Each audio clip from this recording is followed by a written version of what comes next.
A single meeting changed everything. Prince William walked into a room at Kensington Palace on a Tuesday morning in October, and when he walked out 30 minutes later, Meghan Markle's connection to the British royal family was over forever. No cameras captured this moment. No reporters knew it happened. But the ripple effects of that quiet conversation are still shaking the monarchy today. Stick around because what I'm about to reveal will completely change how you see the royal family drama, and trust me, you won't believe what actually triggered William's final decision. Before we dive into the shocking details, hit that subscribe button and ring the notification bell.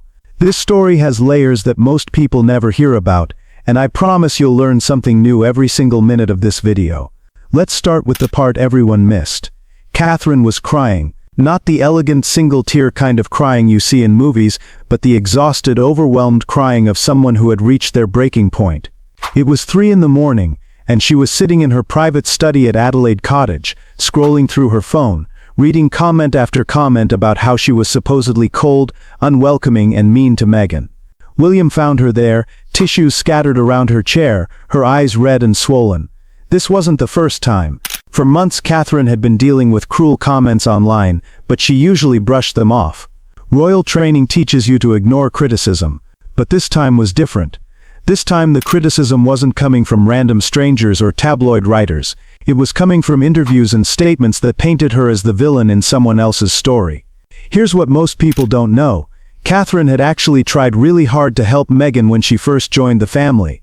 Palace staff remember Catherine personally walking Meghan through royal protocols, explaining which fork to use at state dinners, teaching her how to curtsy properly, and even sharing her own struggles with royal life. One aide told me Catherine spent hours helping Meghan pick out appropriate outfits for her first few royal events. But every time Catherine tried to help, it seemed to backfire. Meghan would smile and say thank you, but then later, in interviews, she would talk about feeling unsupported and alone. Catherine started feeling like nothing she did was good enough. She began second-guessing herself, wondering if she was actually as cold as people were saying. The real breaking point came when Catherine got some scary health news. I can't share all the details because it's private, but let's just say it was the kind of news that makes you rethink everything. Catherine decided to handle it quietly, telling only her closest family members. She needed space to process and heal without public attention. But then something happened that changed everything. During one of Catherine's toughest weeks, there was another interview where Meghan talked about not getting support during her own difficult times. The timing felt cruel to Catherine. Here she was, dealing with her own serious challenges, and she was being painted as unsupportive in a very public way. William saw what this was doing to his wife. He watched her confidence crumble. He saw her questioning herself constantly. He noticed her becoming more withdrawn, more anxious about public appearances. The woman who had always been his strength was falling apart, and he felt helpless to protect her. That's when William made a decision that shocked even his closest advisors. He called a meeting with his senior staff and said something that no one expected. He told them that from now on, Meghan Markle was not to be mentioned around Catherine. Not in planning meetings, not in casual conversation, not even in passing comments. He wanted his wife to have a safe space where she could focus on healing without constantly being reminded of the situation. But William didn't stop there. He also instructed his staff to plan all future events as if Meghan didn't exist. No coordinated schedules, no joint appearances, no shared charity work. It wasn't meant to be mean or petty, it was meant to be protective. The staff was surprised by how specific William's instructions were. He didn't want this to be temporary. He didn't want it to be something they revisited in a few months. He wanted it to be permanent. One senior aide said William was completely calm when he gave these instructions, but there was something in his voice that made it clear this wasn't up for discussion. Within weeks, the changes were noticeable. Catherine started looking more relaxed at public events. She was smiling more naturally, engaging more confidently with crowds. The tension that had been visible in her shoulders and face began to fade. She was finally able to focus on her royal duties and her health without constantly worrying about the next interview or statement. Meanwhile, something interesting was happening in the media. Stories about royal family drama were getting less attention. Without responses from the palace, without back and forth between the families, the stories just didn't have the same impact. Media outlets started realizing that one-sided drama doesn't sell as well as ongoing feuds. This is where William's strategy was genius. He understood that every time the palace responded to criticism, it just created more stories. Every clarification led to more questions. Every denial sparked more speculation.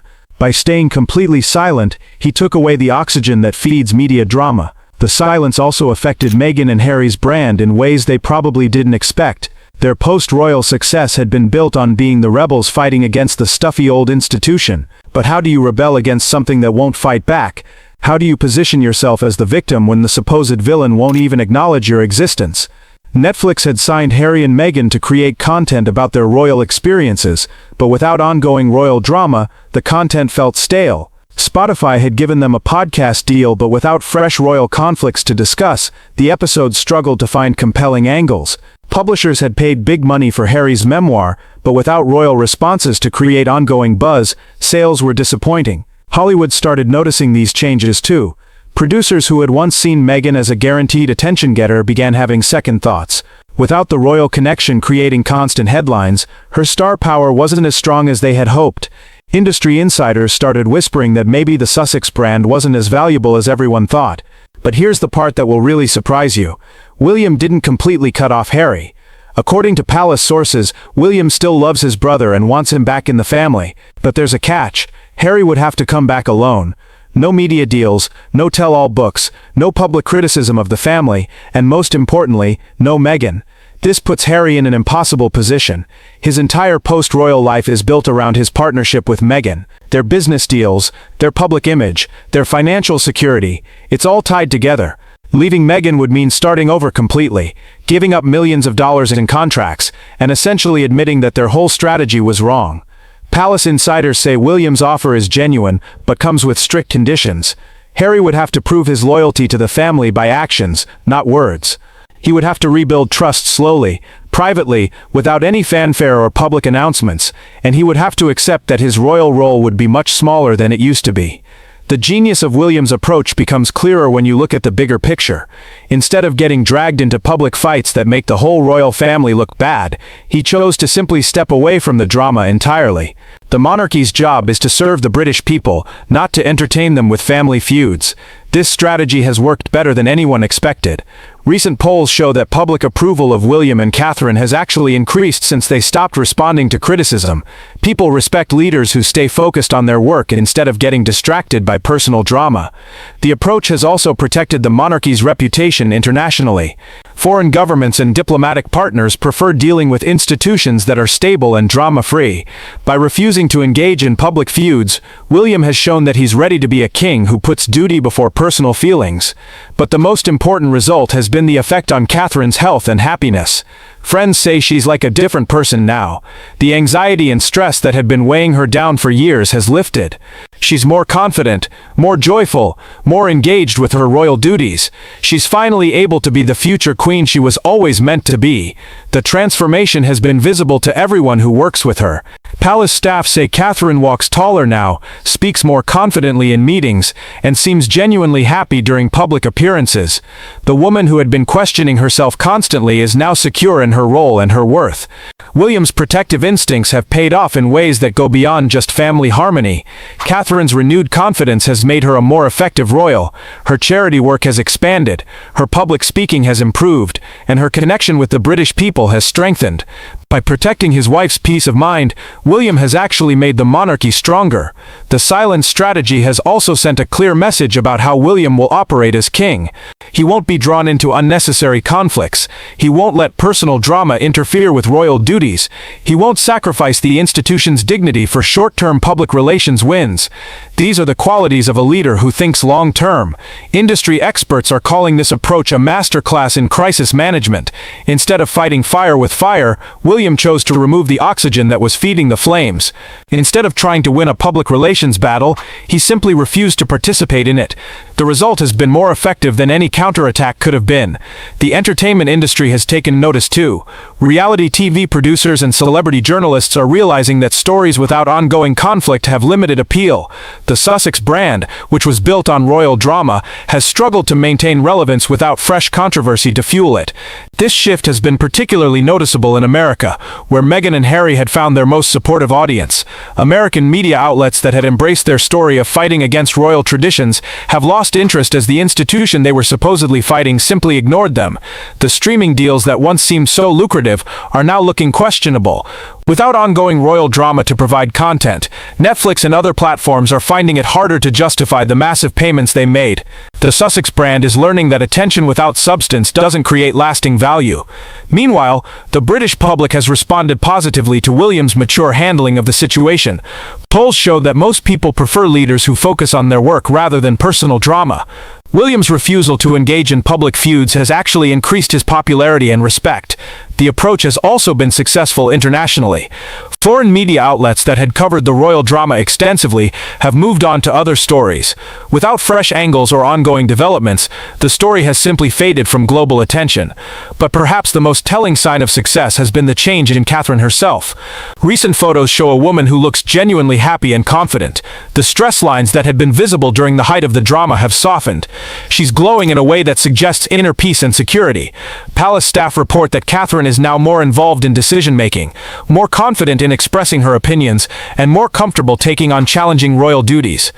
The woman who had been questioning herself constantly is now secure in her role and her worth.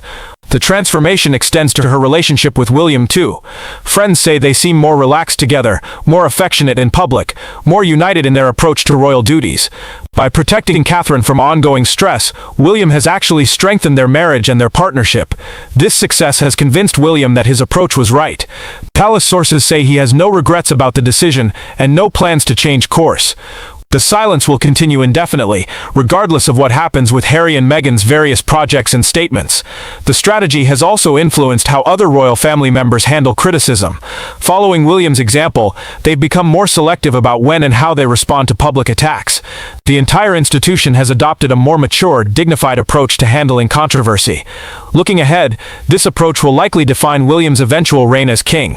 He's shown that he prioritizes institutional stability over personal vindication, long-term success over short-term wins, and family protection over public relations victories. These are the qualities that suggest his kingship will be marked by steady, principled leadership. The most powerful lesson from this entire situation is that sometimes the strongest response to criticism is simply to continue doing excellent work while ignoring the noise. William chose to let his actions speak louder than his words, and the results have validated that choice completely. For anyone dealing with unfair criticism or public attacks, William's approach offers a powerful alternative to fighting back.